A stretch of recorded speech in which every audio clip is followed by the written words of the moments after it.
اور تکمیل دین کی جو مہر ہے، آخری جو سیل ہے، وہ یہ جملہ ہے، وہ یہ آیت ہے جس میں فرما دیا کہ اب جو ہے اسلام یہ مکمل ہو چکا ہے، تکمیل ہو چکی ہے اسلام کی، دین کی۔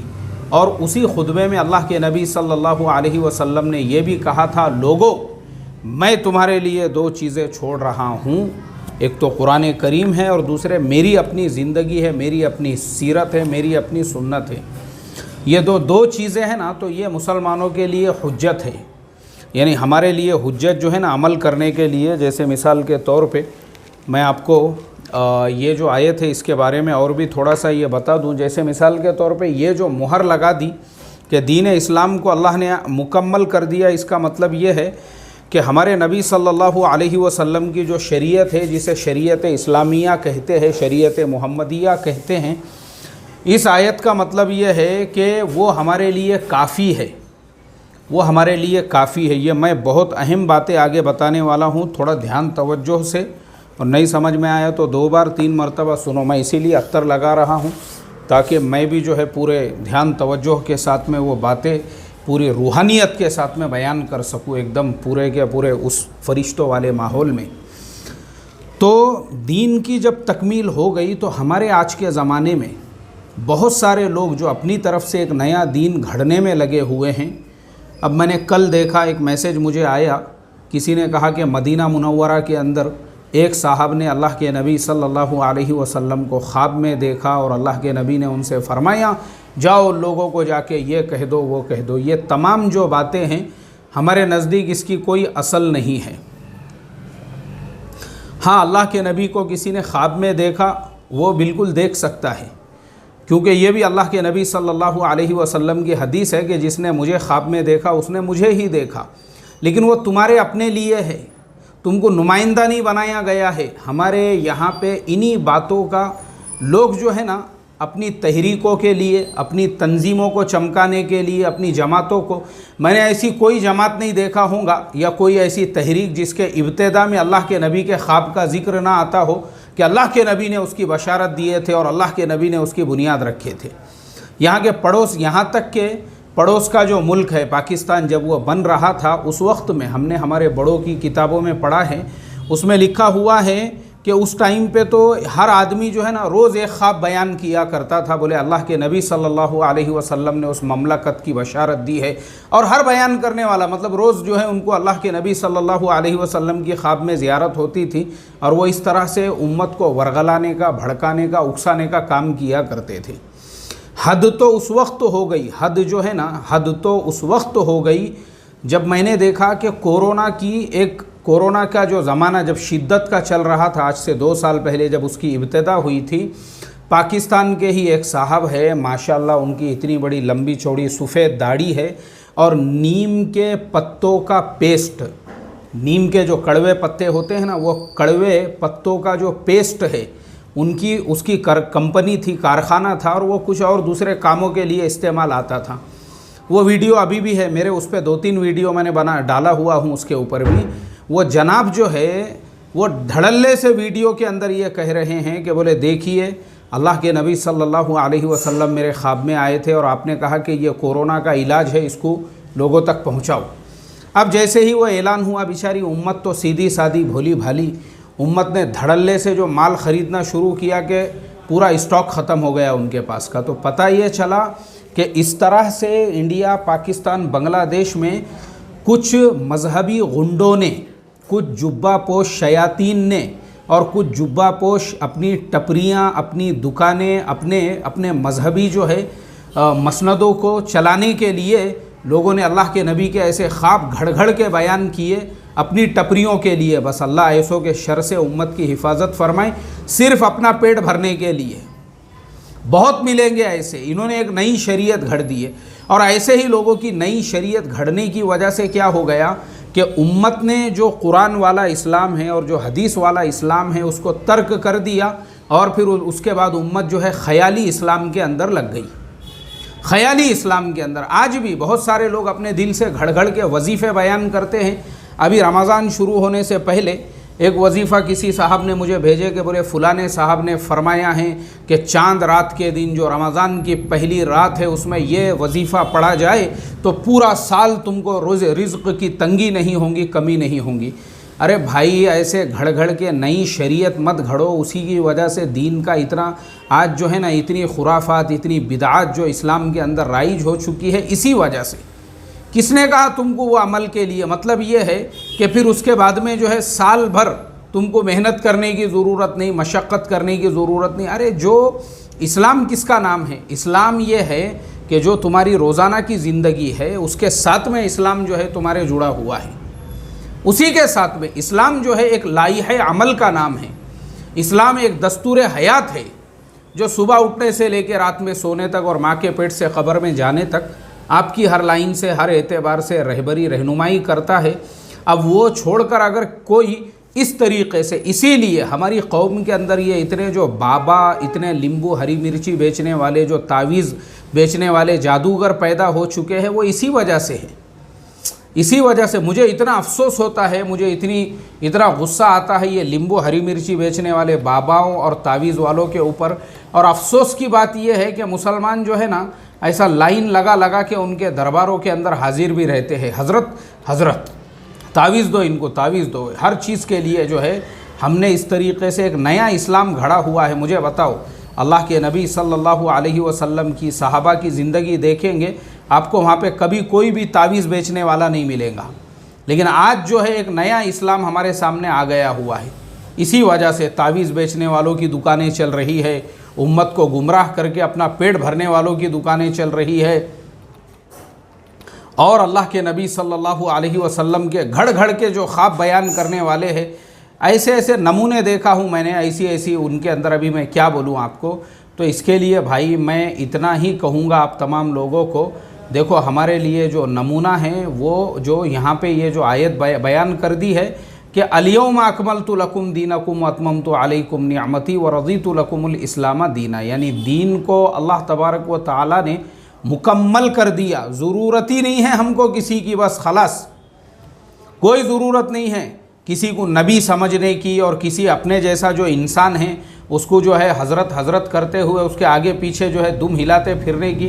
یہی چیزوں نے مسلمانوں کو برباد کیا۔ ایک بات یاد رکھو، یہی جو تمام باتیں ہیں نا، انہی باتوں نے جو انسانوں کو ہم نے خدا کا درجہ دے دیے، اور بعض انسانوں کو ہم نے جو ہے نا ان کو پتہ نہیں کس مقام پہ اور مرتبے کے اوپر ہم نے جو پہنچا دیے، اسی کی وجہ سے آج مسلمانوں کے اندر اور اسلام کے اندر جو ہے نا اتنی ساری خرافات اور بدعات جو ہے وہ پیدا ہو چکی ہے۔ تو اس کے لیے بھائی اتنا ہی میں آپ تمام لوگوں سے کہوں گا کہ ہمارے لیے جب دین مکمل ہو چکا ہے تو ہم کو کسی نئے دین کی ضرورت ہی نہیں ہے، خلاص ہم کو ضرورت ہی نہیں ہے، اب کسی نئے دین کی ضرورت نہیں ہے، ہم کو کسی نئے اسلام کی ضرورت نہیں ہے۔ ہمارے لیے اللہ کے نبی صلی اللہ علیہ وسلم کی شریعت جو ہے وہ موجود ہے، بس۔ تو یہ ہو گیا ہمارے تفسیر کا ایک حصہ۔